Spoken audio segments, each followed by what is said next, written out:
smoke. Yeah, it's coming right This is south. fantastic. Yeah. How are you guys? You just arrived, right? Couldn't be better. We literally just arrived, and we do apologize that we were running a little bit behind. There was some flight delays and all of that, and we appreciate everybody waiting. We're so excited to be here. Guys, we just flew in.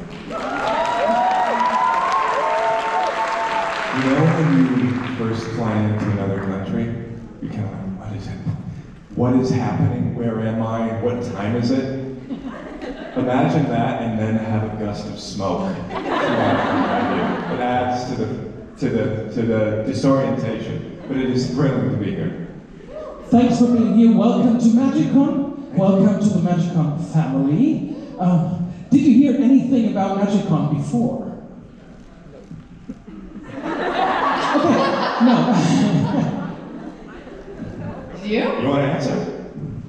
I thought I had done it before. I thought we had done it in some medieval castle where there was a falcon, or maybe that was. That was in Solingen. That was not. Oh. Schlossburg in Solingen. Oh, okay, that makes more sense. So, no. The moment I was driving up to the hotel and I saw some folks in costume walking around, I realized I have never done MagicCon before. This is a special place. Perhaps there's a dragon. Perhaps there's smoke. Yeah, there was. We had smoke. Since this is your only panel together, only you two here on stage, how about we start with fan questions? Wonderful. There are some microphones in the audience, one to your right, one in the middle, one to your left, and two upstairs. And yeah, if you guys have any question, go to the microphone and make sure you don't leave the orange circle so we can hear you. Okay. Have a nice time, and see you in about an hour or so. Fantastic. Thank See you later. Hello. Hi, everybody. I feel so far away. Well, Bitsie wanted to do a little dance for you guys today. You've been working on it at home. Yeah? This does. I want to turn. No, it's fine. To rearrange? Does anybody have any questions for us? Or we can just chat. Oh, no. Don't you dare. Oh, just, thank you. Oh, she's scared. That's what you think of. Hi. Hello, I'm Gemma. My favorite show is Grimm. Oh, upstairs. I'm so sorry. Hi. Good to see you. Hi, I'm Gemma, and my favorite show is Grimm. And I have a question for you. Do you guys meet with any of the cast members from Grimm? Anytime? Do we see other cast members from Grimm? Yes. Yeah, Bree Turner is my best friend. And in fact, I don't know if I know who she is. Why don't you tell us? Rosie. And we really bonded on the show. And in fact, we are so close that she is basically an auntie to our daughter Vivian. And while we're here in Germany this weekend, she's watching Vivian for a few days. So is that close enough for you? Good. And Wait, also, say your name again? I'm Gemma. Hi, Gemma. I'm David. Thanks for being a fan. and Reggie Lee as well. We're actually going to the Kauf's house. Jim Kauf, who was one of the co-creators of Grimm. We're having, on October 10th, we're watching Reggie in a movie he did called Tropic Thunder, just to support him because some of us haven't seen it. But yeah, we stayed pretty close as a cast, you know, at least the ones that are in LA. And but Gemma, one of the fun things about being on a show like Grimm, that it filmed in a city that none of us had lived in before. So we were all in this new city, Portland, Oregon, together, and it was like going to camp together. So we all became very close, and some of us got extraordinarily close, and made children together. But yeah, we're really friends. I get to see Silas a lot, the guy who played Monroe. He is, I don't want to get competitive here, but he and I are learning Italian together. Nothing against the German language, it just wasn't our choice. And so we get to see each other, it's really fun. And also Jacqueline Taboni, who played Trouble. There's a group of girls, we go to Montana every year, and Jacqueline is one of them, and Bree always goes, and so yeah, it was a really tight cast. We're too close, honestly. We should get further apart. It's bad. Anything else, Gemma? Just wanted to ask, how's your dog? How's the doggy? The puppy? He's very cute. We rescued a puppy in March. He's a pug. His name is Marvin. I'm trying to teach him Spanish. Again, nothing against the German language. It's just, how do you say pug in German?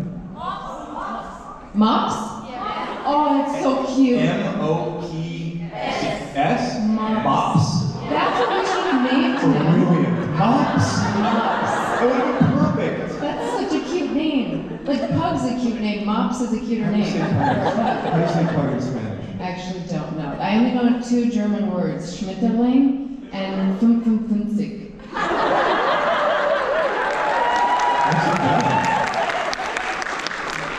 Yeah, he's doing really well. He just got neutered, so don't bring that up. Anyhow, thank you so much. Really nice to see you. Mops? Why did we not know that? We had a list of names, and that would have been on the top. One of David's name was Kevin. Kevin. But then I just couldn't get out of my head Home Alone. Like every time I yell at the dog, I'm going to think of Home Alone. And then our daughter's vote was Geep. Geep. Geep. Now, geep is not a word in English or in German or anything. It is a word. And she's 6. And then my main vote was Anthony Carmine, so then I could chunk him up a little and call him Fat Tony. Anthony Carmine Giuntoli, you drop that ball right now. And Bree was on board with that, and then nobody could agree until David threw out Marvin, and then it was just like, yeah, it's Marvin. But I call him Marvito, and I said, Marvito, venga. You're being very patient at the mic. Hi. Thank you for making it here. And I have a question for each of you. Ladies first. Elizabeth, I started watching Superman and Lois because of you, and I absolutely loved your portrayal of Lois. Thank you so much. And I wanted to ask, what is one of your or several of your favorite memories from set, apart from David directing, of course? You're the kindest person in the world. From Superman and Lois, oh gosh, that was such an extraordinary opportunity to play such an iconic character. And Tyler Hoechlin from Teen Wolf, which I'm sure some of you guys have seen, was an amazing partner. He was such a great Clark, and we had a lot of fun together. There was one episode, I want to say season 1, was a Bizarro episode, and everything was reversed. And we really liked that one because we got to kind of step out of the typical Lois and Clark, and it was the only time I think Lois and Clark ever really got into a huge fight, and we loved it. He was spitting on me. He was so angry. We loved that we actually got to fight. And then I loved, David directed a very intensely emotional episode for me, season 4, episode 3. And he did a wonderful job, and he also directed on his show A Million Little Things. And but yeah, it was also great. We got very lucky. He was on A Million Little Things in Vancouver, Canada, and I was on Superman and Lois. And it doesn't usually happen that 2 actors would be so fortunate to be filming. Superman and Lois also shot in Vancouver. Yeah. Okay, and my question for David is, you directed your first episode on Grimm, and obviously the preparation and on top of it, starring in the show is very hard work, but was it directing on the actual day actually easier because you all knew each other pretty well by then? So you're asking if directing on Grimm was easier? Yeah, because you were all close friends by this time. Yeah, I mean, so I was the lead, I was Grimm. So what are they gonna do? Tell me I'm doing a bad job? It's like, I remember when I was doing it, I realized as I was directing that they were praising me a little too much for the things that I was doing. And I was like, oh, there's a hierarchy, and they're trying to, be nice to me. But in reality, the crew and the actors made me look extremely good. I think that when an actor directs on a show that they're on, the crew thinks that maybe there's a phrase in the United States called they're going to phone it in, meaning I wouldn't try that hard. I think they saw how hard I was trying, and they really appreciated that. But it's nerve-wracking, starting to direct people that you act with. But it was a really wonderful experience. I don't know, how did it go for you? I already answered that question. Did it seem weird when I was directing you on Grimm? She said no. Thank you.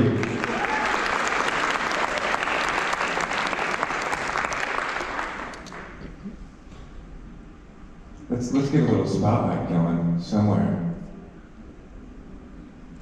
There, okay. We thought it was going to be you, but no. Hi. Hi. I'm sorry, I'm so nervous right now. First, I just wanted to say thank you so much for coming. I used to watch Grimm with my family when I was younger. I was like 30 years old when I started watching it, and I'm 26 now. So yeah, I'm a fan of the show for a long time, so it's really great to see you. And to my question, sorry. Grimm is like a comfort show for a lot of people here, I think. So what is your show, like your comfort show, that you love to watch?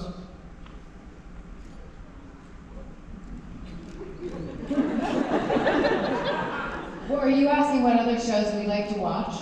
Yeah, what like your comfort show? Like I don't know, if you're sad or something, then I think. Well, as a woman, I think I can speak for women where I have just this bizarre affection for bloody, gory, true crime documentaries.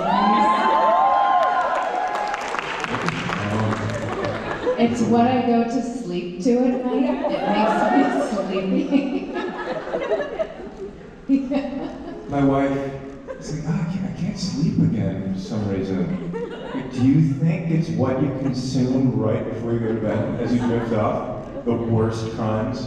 Anyhow. We heard that Traders is good. We got into a Korean game show recently called The Devil's Plan. So, wait, who has seen The Devil's Plan? Yeah. Oh, isn't it so good? It's So really it's a good. Korean game show. Korean comes out really fast. It's like moving. It was hard to keep, for me at least. I'm a dummy. It was hard to keep up. It's basically just a bunch of smart people competing, and it's really compelling. It's so good. As far as fiction, we watched Succession together. I really love Shrinking. I think it's a very sweet show. The one with Jason Segel, I think it's on Apple. I love the acting actually on that show. And then what else? I just watched The Office over and over again. I did that on the plane. I mean, I've seen it 1,000 times.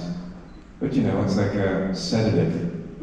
It kind of calms my nerves. I haven't watched The Penguin yet. Should I? Yeah? Okay. One person says yes. A resounding one person yes. Thank you so much. Do you have any other questions? Thank you. If I could ask another one? Sure. What is your favorite Disney movie, if you have one? Or if one is too difficult, then your top 3? Disney movies? Yes. I can get there. I have a 6.5-year-old daughter, so I've been watching. Pixar is part of Disney, right? Yes. I dug Brave. There was a movie called Brave that I liked. You really like Luca. Luca because of Italy. I mean, it's the same story they tell every time. I feel different. Go find yourself. I mean, that's kind of it. Just wherever. I like Frozen 2. Better than Frozen 1. When she's galloping across the ice and there's tears streaming down her face and she's singing that song, every time I tear up. I'm gonna go with Brave too, because whenever I watch that with my daughter, she gets very smushy and huggy with me, because it's a movie about... Like a mops. Yeah. It's a movie about a mother and a daughter's connection, really. I loved Inside Out. These are all very children's. I loved Inside Out. It was fantastic. I was the end guy. I didn't love the second one, though. I felt like there was too much going on. Well, they added puberty, right? Yeah. Who liked that? No one liked puberty. Okay. Thank you. Thank you very much.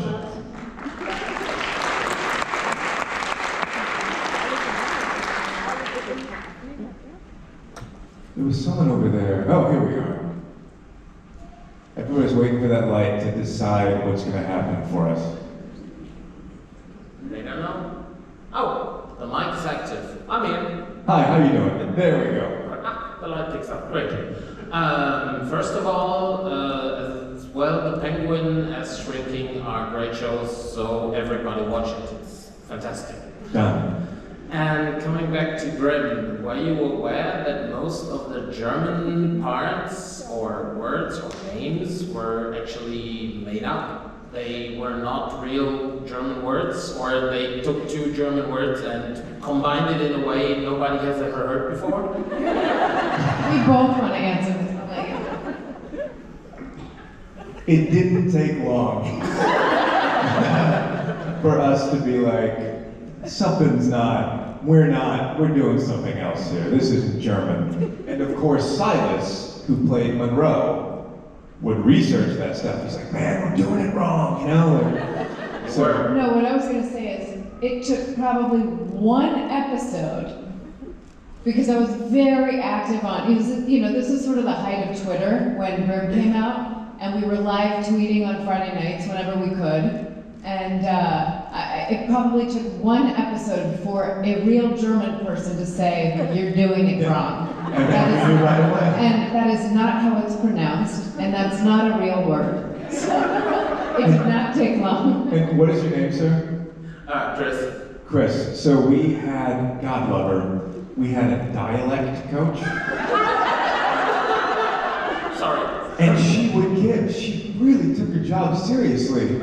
And she would send us audio files of how to say the German words. Blutbaden. Exactly. And Wesen. I don't think she was doing that great of a job.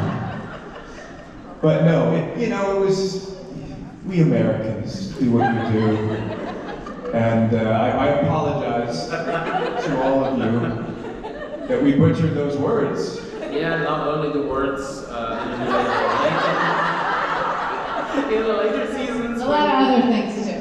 No, when you went to Germany, actual Germany in the show. Don't think for a second. There were conversations about us coming to Germany, and everybody was so excited, and NBC was like, "Are you crazy? We do not have the budget for that." So either we pay for you to go to the woods in Oregon, where you're already living, or we fly everybody to Germany and find a television crew. Yeah, no, we did not go to Germany. Yeah, it wasn't realistic, sorry. But the show was great. Well, this is what it felt like. So you feel the way I felt when I watched Charlie and the Chocolate Factory. Because that, I think, was supposed to be the United States. And something in me was like, this ain't right. I think that was shot in Munich. Am I right? I don't know. So I'm referencing a very old movie. But yeah, when they try to trick you, it never That was works. supposed to be in England. Where was Charlie and the Chocolate Factory, the original? It was shot in Germany, I know Yeah, but that. where was it supposed to take place? Wasn't it a fantasy world as well? Because of the Oompa Yeah. Loompas and something? Oh, the Oompas, yeah. I know. The Oompas don't live So here. like not.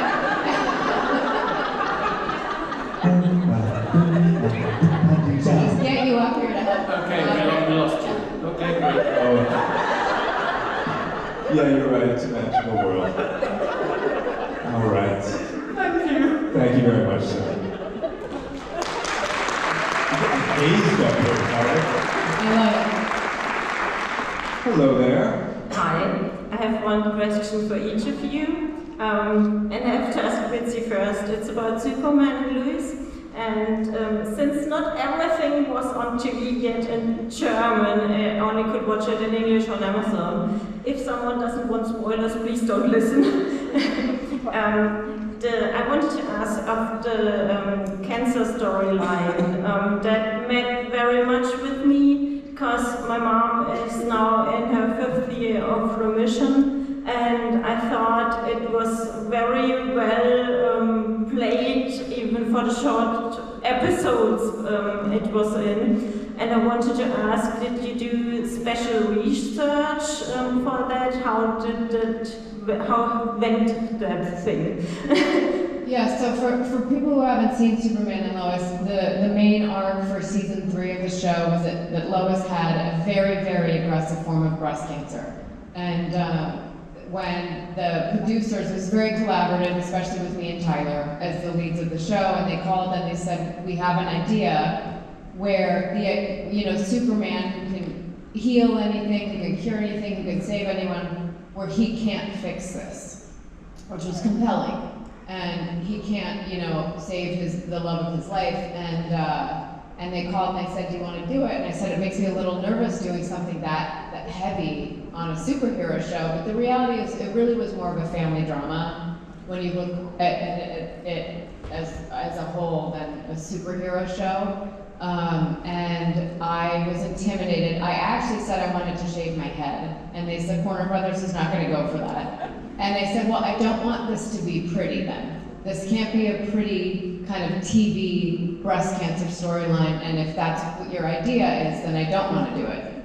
And so certain things like with the hair loss, because she went through chemo and radiation and a double mastectomy, to show hair loss without me, Bitsie, losing any of my hair, I proposed, we threw in a ton of extensions, like fake hair, at the beginning of the season. Then as she's having chemo, not only does she have the cold cap on, which helps prevent hair loss during chemo, but we would strip out an extension or two. So you can kind of see the progression of some sort of hair loss. But the most important thing I did is I got in touch with this very famous oncologist in Los Angeles, Dr. Christy Funk, and she put me in touch with the kind of breast cancer Lois had is the deadliest. And so she said she only had one surviving patient who had this kind of breast cancer. So I spoke to her, this woman Diana, and then spoke to another woman who was one of the heads of Apple, and she was a single mom, and she was still actively going through it, and she had this awful condition too, where she's allergic to pain medicine. So she could never take anything for the pain after her mastectomy or for anything. It was awful. She had to be separated from her kids for 2 months because she was so afraid that they would touch her. It was too agonizing. And so a lot of it was just speaking to women who had gone through it and speaking to moms. And I learned a lot too. And I've been kind of advocating for young women or men get breast cancer too, especially if it runs in the family, test for the BRCA gene, and if it runs in the family, to get a mammogram earlier. Because of the 11 women I interviewed getting ready for this, and I know I'll wrap it up soon, 3 or 4 of them have been diagnosed in their 20s or early 30s. And right now, at least in the US, they don't recommend getting mammograms until you're 40. And I was shocked how many of the women I spoke to were that young when they were diagnosed, and they had no family history. But I'm so glad to hear that your mom is in remission. And yes, I did. The most important research I did, and I did a lot of online research too, to the point where I was catching discrepancies in the script, where I was saying, no, it doesn't it's metastasizes by stage 3, not 4, whatever. Yeah. something that's very frustrating about network TV, even though it's wonderful, is, I mean, she was taking it extremely seriously and wanted to do right by the actual experience of this type of cancer. And it just inevitably is not going to be done perfectly true to what the experience would be. And you were kind of frustrated by that, understandably, because you really wanted to do, and you did a wonderful job with what they gave you. But she took it so unbelievably seriously, and I was just very proud of you doing that.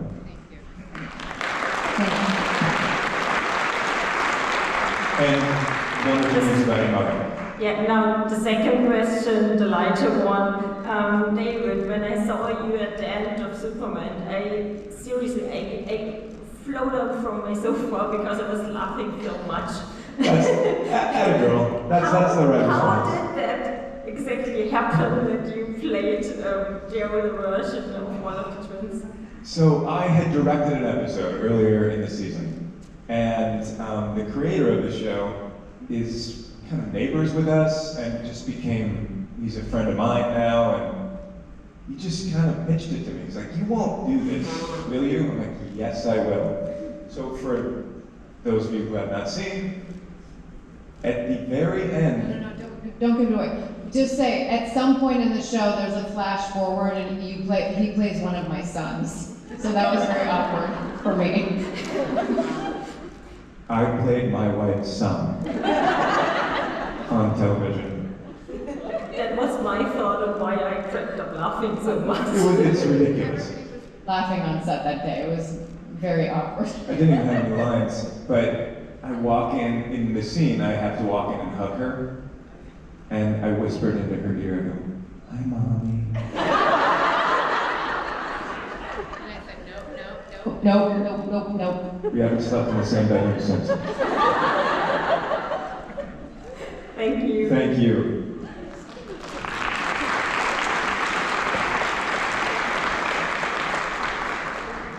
Hi, we're here. Hi, how's it going? Fine, thanks. My question, you both have played bad guys in a way. Other actors like playing bad guys is way more fun than playing good guys. So could you confirm that? And why is it more fun? Wonderful question. What do we like better, playing the good guy or the bad guy? No one's gonna say the good guy. It's always more fun to play the bad guy. It just is. You get to make, your choices are, there are far more choices you can make. You can act out. You can, I don't know, audiences kind of remember you more. David's on a TV show right now, I don't know if it's over here yet, called High Potential, starring Caitlin Olsen from It's Always Sunny in Philadelphia, and he is the main villain. And he's so fun. crushing it, and people love him. They're very weirded out Yeah. by me. Yeah. People are very bothered by my character. They're not And it's used fun. to seeing him as a villain, and it's so fun. Because you look, you yeah. see the green eyes, you see the jawline, you think, good guy. No. Bad guy. I get that question a lot on Grimm, and I always feel like I played 3 characters on the show, and I was so lucky to play 3 characters. It was Juliet, then there was Juliet the Hex and Beast, and then it was Eve. And I never viewed Eve as being villainous. I know she did villainous things, but I did feel like what happened to her was a little bit unfair. But I did love the character a lot. But when I first got to be sort of bad girl Juliet, that was really fun. I know everybody got mad at me for burning the trailer down, but that trailer was getting burned down in that episode by somebody because it was so difficult to shoot in, and it was so small, and you have sweaty, stinky actors and cameramen. Why am I the sweaty, stinky person? You think you smelled like a rose the whole time? You have actors in this tiny little trailer, the camera guys, the focus puller, the boom operators. It gets really hot and they're really fast. And so they had been thinking, like, this is not sustainable. we have to figure out a new cool space that they can do their, Grimm work in. And that was right around the height of Juliet's bad girl phase. And so I burned it down, and I got death threats. I got literal death. I could not believe it. Somebody threatened to behead me on Facebook because for burning the trailer down, and that's He had you or Juliet? Well, it was my Facebook page. Sorry. So no, it was a little scary, and I understand that sometimes fans, want to only see us as a character, but that I was like, whoa. And I remember writing back, like, you do realize you're talking to an actor, and that was scripted, and the trailer wasn't, but that was intense, and I still have people come up and they're like, I love you so much, but I'm still so mad at you for burning down the trailer. Oh, stinky trailer. Thank you. Thank you so much.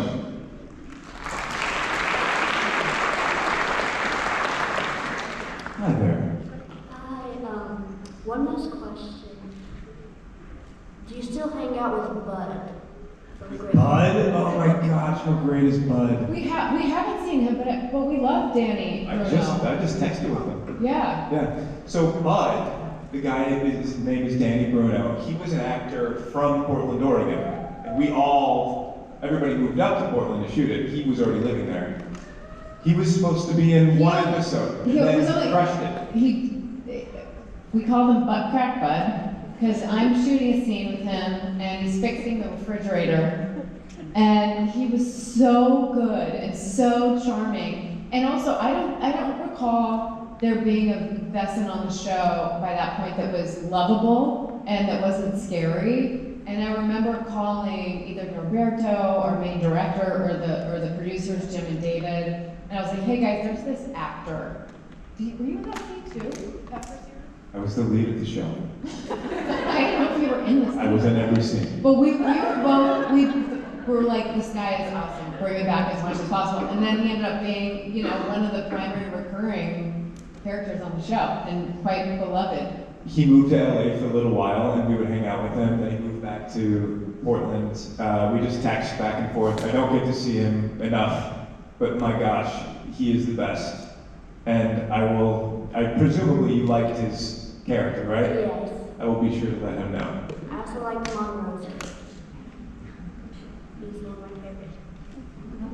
Say that again? She also liked him in Rose. Oh yeah, Monroe's not so bad either. Thank you so much. Bye-bye.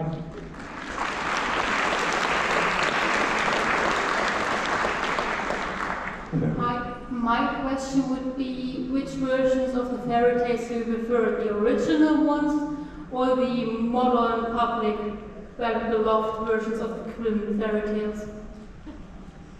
Well, one of them paid me, so I tend to like that one. You go for it. Having a 6.5-year-old daughter, I'm going to go with the modernized version of the fairy tales. But I myself, my mother's of Spanish heritage, and I had been told La Llorona when I was growing up. So that was one of my favorite episodes to film. I think that was season 3 or 4, and I got to speak Spanish. But that one I connected with because they would freak us out. And we'd have to be home before dark, or La Llorona was going to get us. And so it works. I mean, they were effective. Our daughter obviously she has a big Grimm fairy tale book, but I don't think it's the sort of scary, bloody She has ones. no idea what that show is. No. She'll see my face on Netflix sometimes. She's like, Daddy, Yeah. should I press play on that? Don't. Do not press play on that, darling. You will stop growing. Yeah, one of her best friend's mom was just saying, "Oh, we're gonna watch it with the kids." I was like, "No.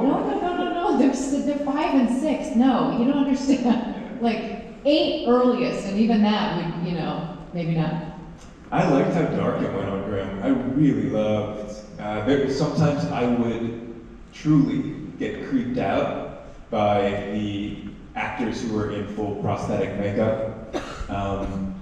Krampus, speaking of, there was an episode called Krampus, and Krampus is a German thing, right?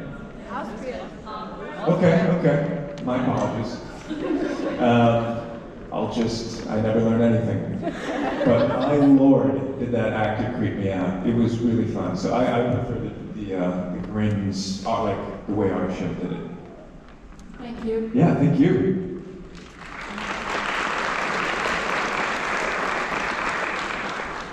Hello. David, this question is for you. I really love your show, A Million Little Things. And I was wondering, yeah. Thank you. I was wondering, is there any special anecdote from shooting that you want to share with us? A very funny moment. From A Million Little Things? Yeah. Oh my gosh. Well, A Million Little Things was very unlike Grimm. It was, as you know, go get a Kleenex box because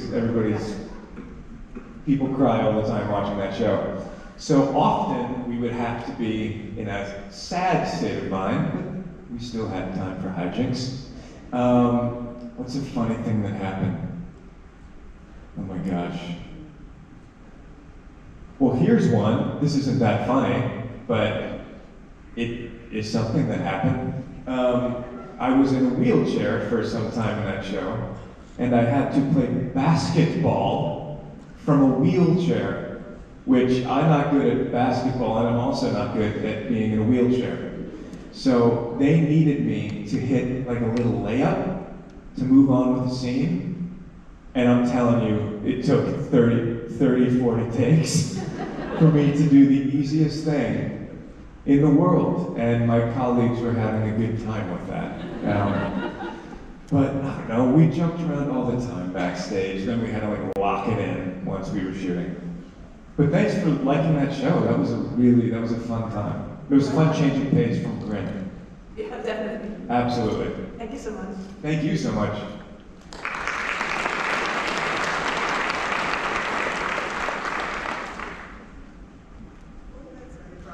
Yep. It's really nice to have you both here, and we have a wonderful chemistry. My question to the both of you is, what is the most memorable moment behind the scenes of Grimm? Oh my gosh. There are some that just come to mind right away. I messed around with Bree. I kind of pranked her in the middle of the scene. I feel so bad about it. She had to open up, she just had to like open up the trailer door or something. And there was lotion on set, so I'm like, she's gonna touch the door, so I just put lotion all over it. But then it was like a serious scene for her, and she had to grab it, and she didn't have another take, and I just saw her look at me with such rage in her eyes. I think you got spared that night. What are some funny ones? Well, we did have a lot of fun shooting, I think it was called Love Struck, season 6, episode 7, where everybody falls in love with somebody else and then Hank falls in love with himself. And that was fun because we were on location at a really beautiful hotel, and it was such a silly episode. So it was quite a departure from what we were used to filming. And then I remember we went with Silas and Bree on like a little Apple tour. Yeah, so during this episode, we all stayed in a classic hotel, kind of a little further away. And we're just going on a little train ride, like Apple tour, petting zoo. I remember alpaca. Yeah. I remember petting some type of alpaca. Yeah, that was a silly episode. That was fun. That was really fun. Trying to think what else. I played a really good prank on David. Doesn't get much better than this, honestly. So She does say so herself. So I had been driving an Audi. I love my German car. And he had been driving a different car, and then he at some point got an Audi, and the keys looked exactly the same. And he was so excited to drive his sports car to work the day he had this new car. Audi S5. It was very fun. And so throughout the day, he had played some pranks on me, and I realized, I'm like, oh, our keys look the same. and he's not used to this car. And so it was towards the end of the night, I took my key and I put it in the center console where he had left his key, and then I locked his car and then ran off with his key. And it was just really fun because he had been showing the car off, like he kind of go, and all the transpo guys are like, David, show us the car, and he's kind of walking around, and he's like, yeah, it's pretty cool, right? And check this out. Check this out. Sorry, guys. I mean, there's a key. It's supposed to open, right? The key. You know, and this is going on. So I'm hiding underneath the wardrobe truck, filming all of this by a tire this big, just delighted because this is going on. And then we were dating at this point. So I knew he was coming because I had wrapped earlier. That's why I had time for the hijinks. I knew he was going to eventually come to my house, but this went on for like 10 minutes, and then the transpo guys are like, you know, we thought Audis were good cars. What's wrong with your car? And then at some point, David was getting a ride over to my place, and then I jumped out and told him, and I think I made you feel silly. It was a little flirt on her end. Yeah, we had a blast on that show. Just crazy, good times. I think this is yours. That is a piece of tape stuck to the ground. There's some of the hijinks right there. Thank you so much for the question.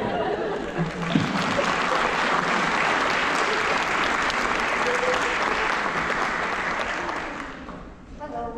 Hello. First of all, I have to admit I haven't watched Grimm. Hey, that's okay. I watched A Million Little Things. And the second thing I have to admit, at first I didn't like Eddie. Well, there you go. I cannot please. He cheated on his wife. I didn't Sure. Oh, yeah, my character but was he a had nightmare. great character development. And I liked how you sang the songs. And at the end, I really felt sorry for you for the decision you had to make for Gary. That Gary wanted to die and wanted you to help him. And that I really felt sorry.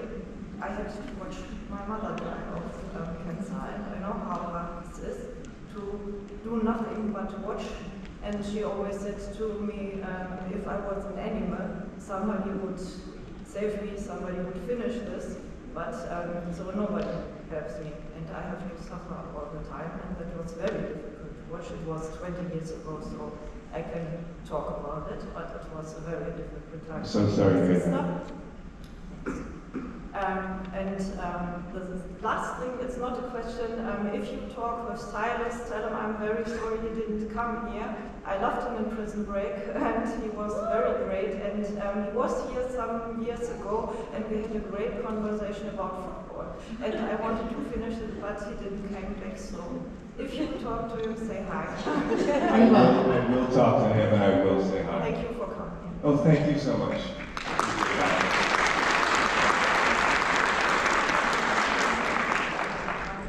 Hello. Sir. Not used to the spotlight, but my question is Grimm related, and close. For most of the time, Julia and Nick were a great couple. Everyone was used to them as a couple, and then came Adelant. And my question is, when you did the readings or get the script for this big major change, what were your reactions? What were your thoughts about it? Well, we loved Claire Coffey, the person who played Adeline. She was wonderful.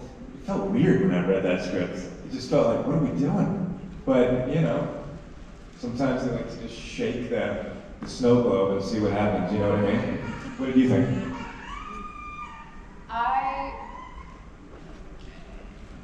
It didn't quite make sense to me, but it made sense in a practical way, which is that Bree Turner had been pregnant on Grimm, and they had to hide it, and it's hard to hide a pregnancy. And then Claire got pregnant with her son Cal, and I don't know if they wanted to hide it again. Was sort of what I had heard, and so they were like, well, let's write the pregnancy into the show. My personal issue with that storyline was that when she had gotten pregnant, she had morphed as Juliet. So to me, the fact that there wasn't consent involved, I had issues with, because he thought he was making love to Juliet. And I will always take umbrage with that. And I know a lot of other fans feel the same way. I go to Comic-Cons a lot, and a lot of people don't like that. I think... Valid concern. Yeah. But... Our writers just loved, kind of, as the seasons kept going on, we had more and more episodes, just completely giving actors absolutely new things to do. I think one of the things they saw in you was that you had more range than your character was being given. So I think they gave you Eve and all of these new things to do because they wanted to let her kind of flex her acting muscles a little bit. But yeah, that was a wild turn. Yeah. Yeah, and then, you know, what I always say to fans, because I do have a lot of fans come up to me at cons and they're upset about the whole Adeline thing. I'm like, well, you know what? We're married in real life. So, you get your happy Consolation prize. Exactly, your consolation prize, yeah. Yeah, what did you think? It was really a surprise for me. Adeline, I always thought that when the character first was introduced, I thought of it as a villain of the week. Yeah. And then she kept coming back, had a really great redemption arc when she lost her powers, and that was the time when I really thought, okay, that's a really great actress. It was really fun to watch it. Sure. It was fun to watch how she was suffering a little bit. Because you always thought, okay, she deserved it a little bit. Sure, people like watching bad people suffer. Kind of like my character Eddie, for anybody who saw it, but yeah. But it was, at the end, she was a very great character. Yeah. Totally, the writers put every character through crazy stuff on the show. Yeah. Did every actor on the show play a different character within the show? Maybe not Silas. Reggie had Pika. I don't know. Yeah, it's one of those fantasy shows you can throw everything, all of these different type of narratives out there. But really good question. Thank you. Thanks. Absolutely.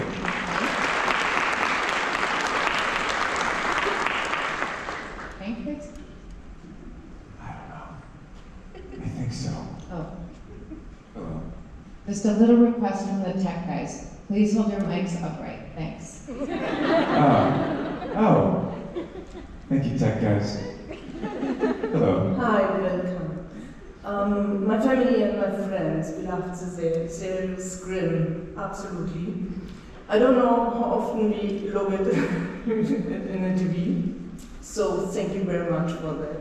Because I love also the fairy tales from Grimm and from other states, so it's special for us to see this. And I want to know, if you could choose which animal do you would be as a Wesen, David? Wesen. Yeah. You're pronouncing it wrong. Wesen? No. Who would I be?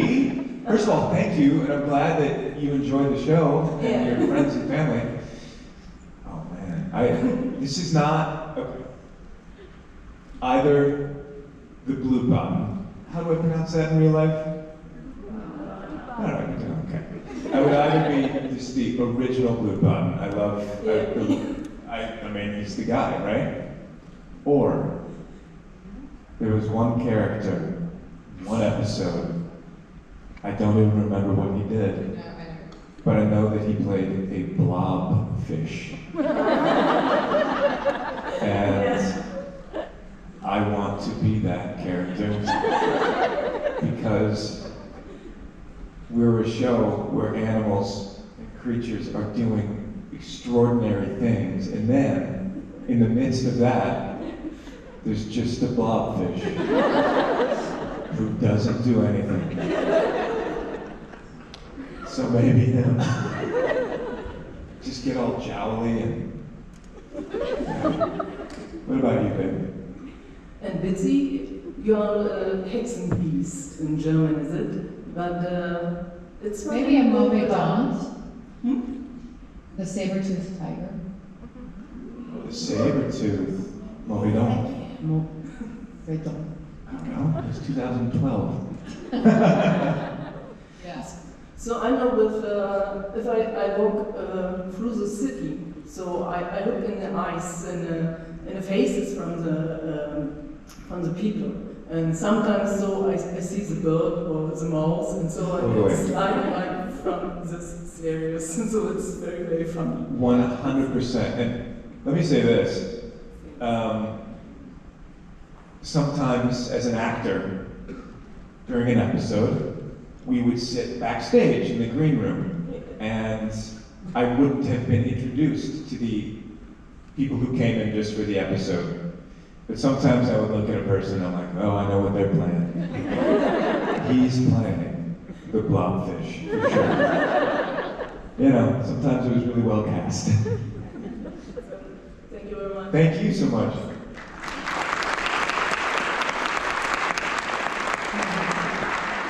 So just so you guys know, I have to take off. So if anybody has a specific question for me, now would be a good time to ask. And then of course I'll be around to talk to you guys on Saturday and Sunday. It But could be a question about our marriage. It can be how do you put up with that imbecile, David? I'm the imbecile.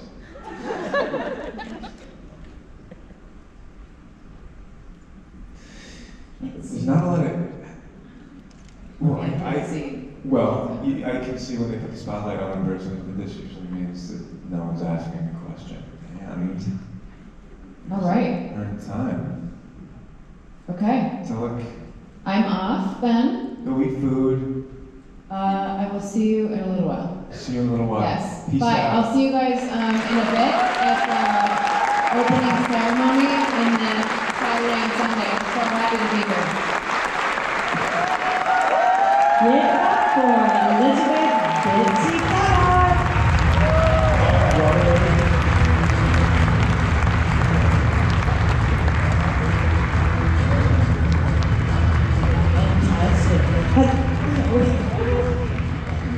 I'm Lauren, another one of the MCs. Oh, wonderful, wonderful to meet you. Yeah, there's a whole batch of us. So, Multiplying backstage. we're multiplying. Of course. Having so much fun. Now, would you like me to stay up here? Are you happy on your own? Do whatever you like. Yeah, your presence is only adding to the situation. Also.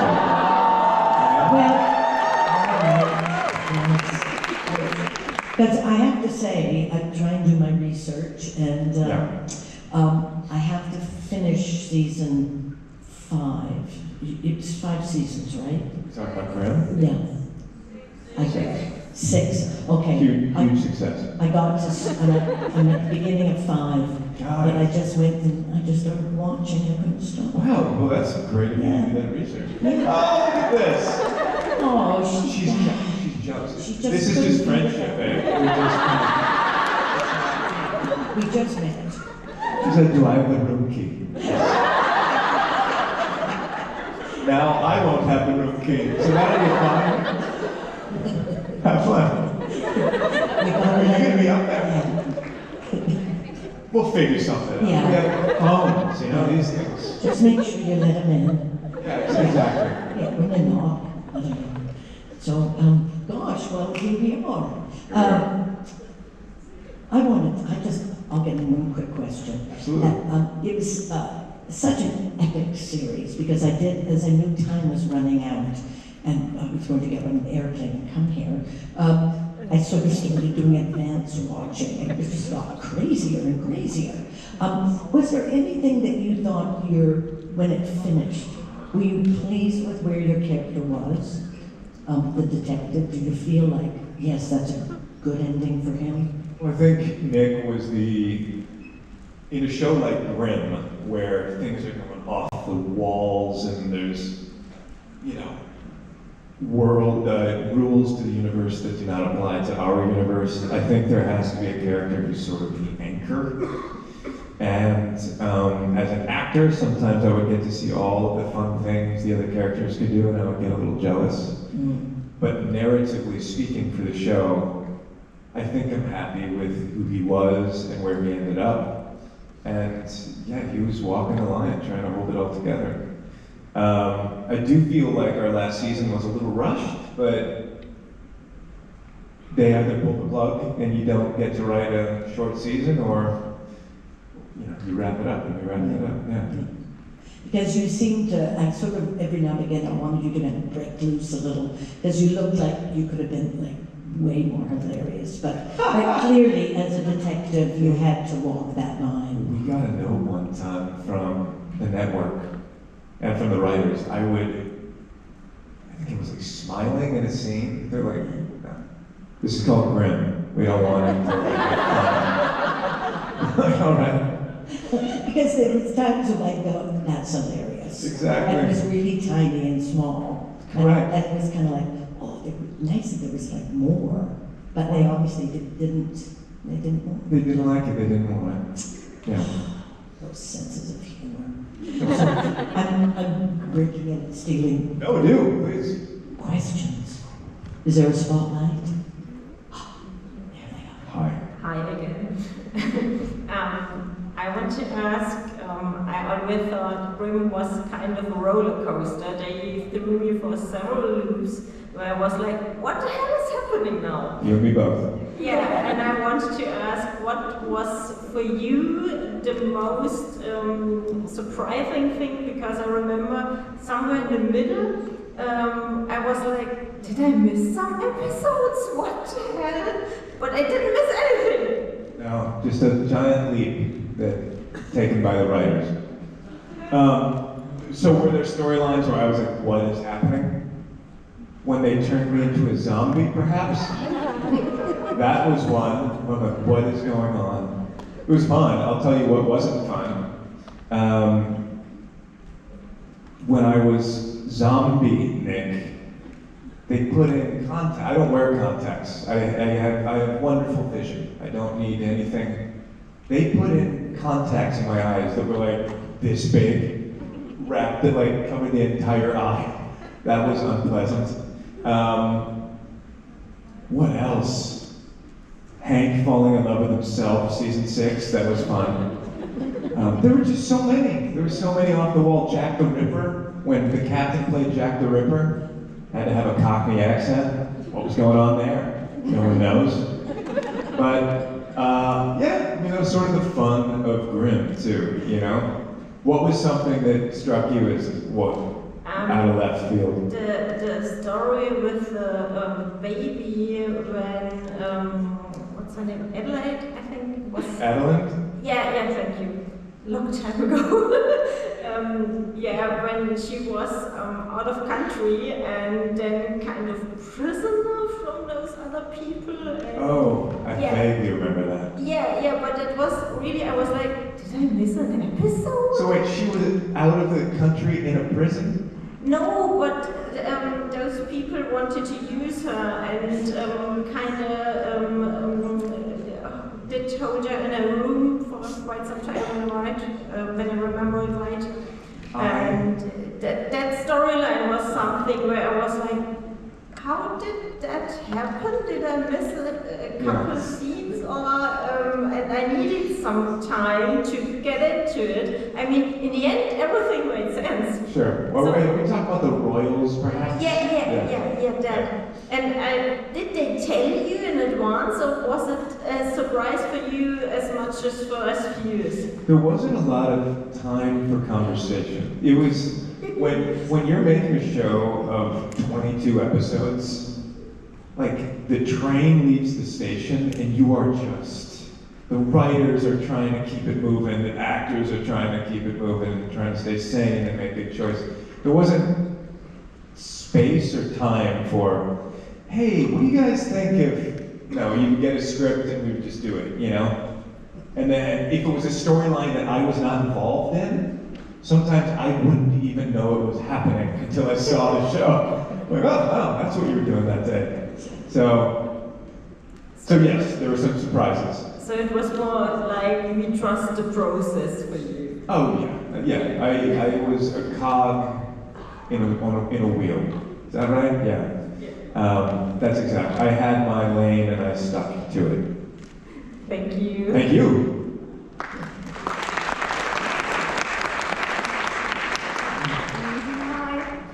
So we already heard, and David, you've been in Grimm, you've been in A Million Little Things, and in High Potential, which is 3 very different shows and 3 very different characters.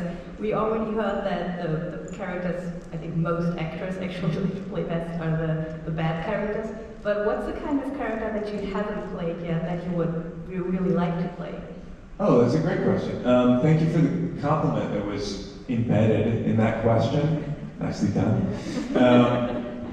I think I get cast as a certain thing because that's how it works.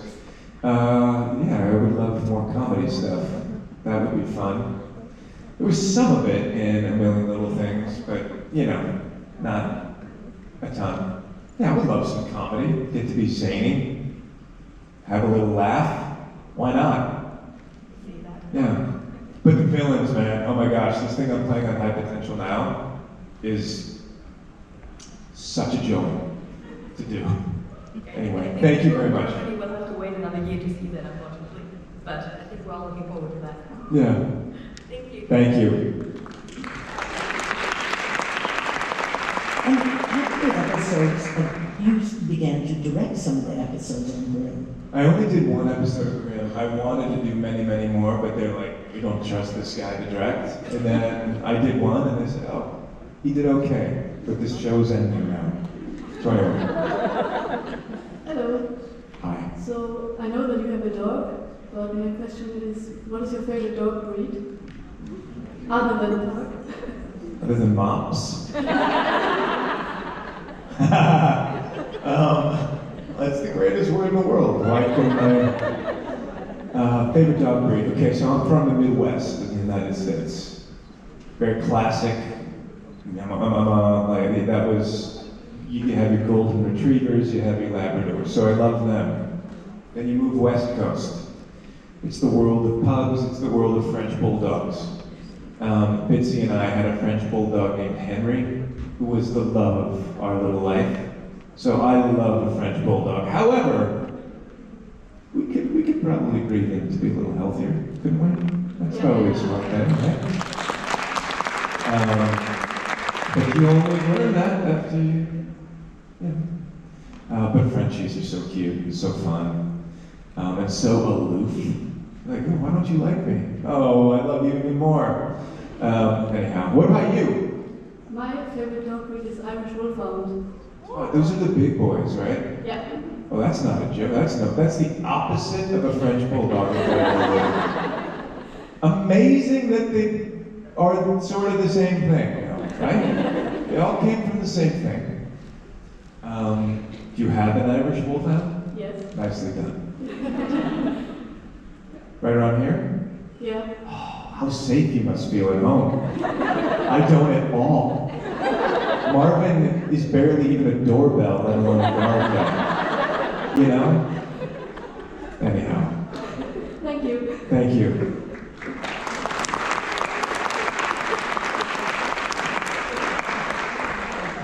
I love his name's Marvin. Yeah, Marv's a good. Are you from the States? Canada. Okay, where in Canada? I was raised in Ottawa, and then we moved to Vancouver. Okay. And then I went to New Zealand, and New Zealand. That's where I've been. And now you're from New Zealand now? Yeah. There we go. Vancouver's lovely. It's very nice. I'm so lucky. We're just two people chit-chatting. Don't mind us. Oh, is there a... We have 5 minutes left, and then The new implode? Yeah, I turned into that blobfish I was referencing. You're trying to get into your hotel room. Exactly. Good luck. Is there anyone that has any other questions? No? Some people are looking. They're looking. Be brave. Be brave. Be bold. This day will never come again. Oh. Hello. Maybe, no, she's just saying that. Hi. I was just wondering how you would describe Grimm to somebody who doesn't see it or saw anything of it. Oh wow, I would say, have you ever tripped on mushrooms and then watched Law and Order? That's pretty much where we are. I guess that's actually a pretty good description. I never said that before. Yeah, I'd say fairy tales exist. It's also Law and Order, and enjoy the evolution of Nick Burkhart's haircut. It was arguably the worst hair in the history of all of mankind, season 1. All I know is they were using a flat iron. I don't know what was going on. Anyhow, does that sound about right? Yeah. Thank you very much. Thank you. I was very surprised that there wasn't some storyline of some reporter coming in and going, wow, there's been so many dead people. Yeah. Like really badly killed in this town. Shot when they're running away. Not the best police work. No one ever That's a really good seemed to point. investigate. That's a really good point.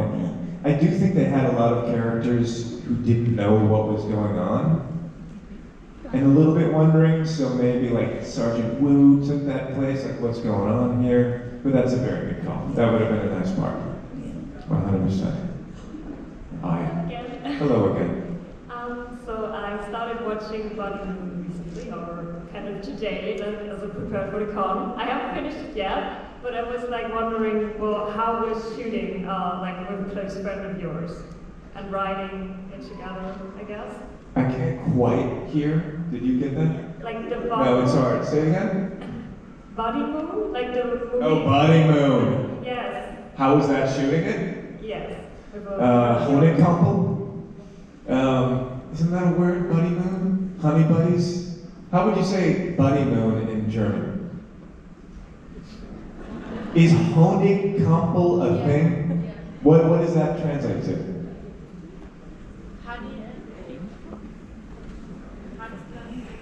Honey buddies. Honey buddies, okay, Honeycomb. Okay, yeah, I filmed a movie called Buddy Moon, or Honeycomb, with my German friend named Flulaborg. And he's brilliant. And he's a lot of energy. So shooting that was extremely fun. And I did that in between season 3 and 4 of Grimm. So I was exhausted from Grimm, and shooting Honey Buddies was just a palate cleanser. Light, easy, fun, zany. If you guys don't know Flulaborg, check him out. He's a character. Yeah. Thank you. Thank you so much. Thank you so much. And guys, this is sadly the last question. So says this thing that I can see. Yes. Hi. Hi. Had Grimm an alternative ending? Because the ending was so, oh my god. Yeah. Do I wish there was a different ending? Yeah. Yeah, I wish it didn't end. It was like such a fun time. I aged like an avocado because I never slept. But I was in love with everybody on the show, and actually in love with one of them who later became you-know-who. So, yeah, I think there's one, they're talking about rebooting it in some way, and they've asked for my input on it, and I would love to see sort of a rated R version of Grimm, where you could really sort of luxuriate in the darkness and the violence of what these fairy tales were. And, you know, we did as much gore as you can do on network TV, but I would love for it to have even gotten darker, you know? Yeah, maybe one day we'll see that. Cool. Well, thank you so much. Guys, thank you. Thank you. So you are released. I'm released. I'll see you guys tonight, I think. Yeah. If everyone will. Thank you guys. Okay. David Giuntoli. Cool.